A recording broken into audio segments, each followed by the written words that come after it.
Have you ever felt like you're just stuck on a financial hamster wheel? You know, you work harder, you get a raise, but somehow you never actually get ahead.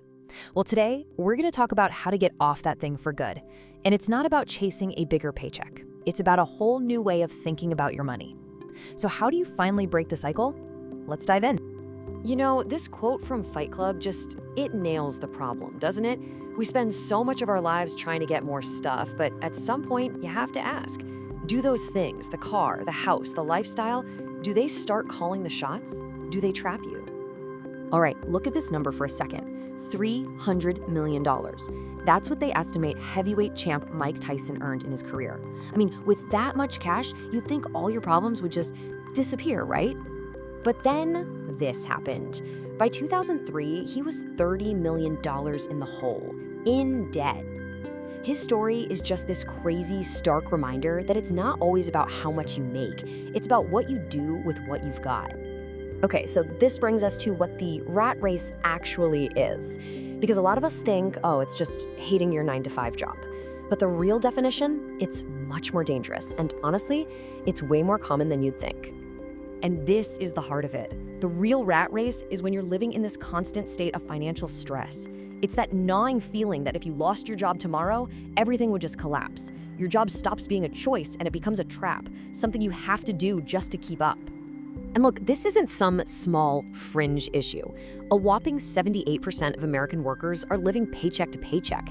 And get this, it's not just a low-income problem. 1 out of every 10 people making over $100,000 a year is in the exact same boat. So how do we fix this? Well, it all starts with a total mindset shift about money itself. And no, it's not about crazy spreadsheets or trying to time the stock market. It's just a simple change in how you see things. We've all heard that saying, right? And it kind of makes us feel weird or guilty about money. But the truth is, money isn't good or bad. It's just a tool. Think of it like an amplifier. It just gives you more options. The choices you make with those options, well, that's what really matters. So if it's not evil, then what is it? Just think of money as a symbol for value. When you buy a cup of coffee, you're not just trading paper. You're trading something that represents value for something else that you believe has value. That simple idea is the key to everything else we're going to talk about. And this all boils down to a super simple framework. Your entire financial life is basically just two forces pushing against each other: production and consumption. Production is the value you create. That's your income. Consumption is the value you use up. That's all your expenses. Financial freedom? It's just the balance between these two. Now, for most people, that scale is, well, it's way out of balance. So before we even dream about making more money, we gotta get our consumption problems sorted out. This is where the real work begins. But why? Why do we do this to ourselves? If it's so stressful, why do so many of us spend every single dollar we make and sometimes more? Well, as it turns out, our brains are kind of working against us here. There are these little mental shortcuts or biases that make saving money really, really hard. Okay, first up, we've got something called the ostrich effect. This is our brain's tendency to just ignore bad news. You know that feeling? When you go on a bit of a spending spree and for the next few days you just refuse to open your banking app? You'd rather not know the damage? Yeah, that's it. Then there's this one, hyperbolic discounting. Sounds complicated, but it's super simple. It's just our brains screaming, I want it now.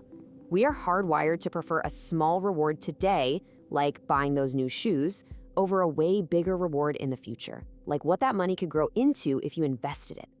And the big one, of course, is social proof. We're social creatures, right? We're wired to fit in. So we look around, we see what everyone else is doing, what they're buying, and we think, yeah, I should probably be doing that too. So what happens when you mix all three of those biases together? You get the modern-day, supercharged version of an old problem: keeping up with the Joneses. Except now the Joneses aren't just your next-door neighbors.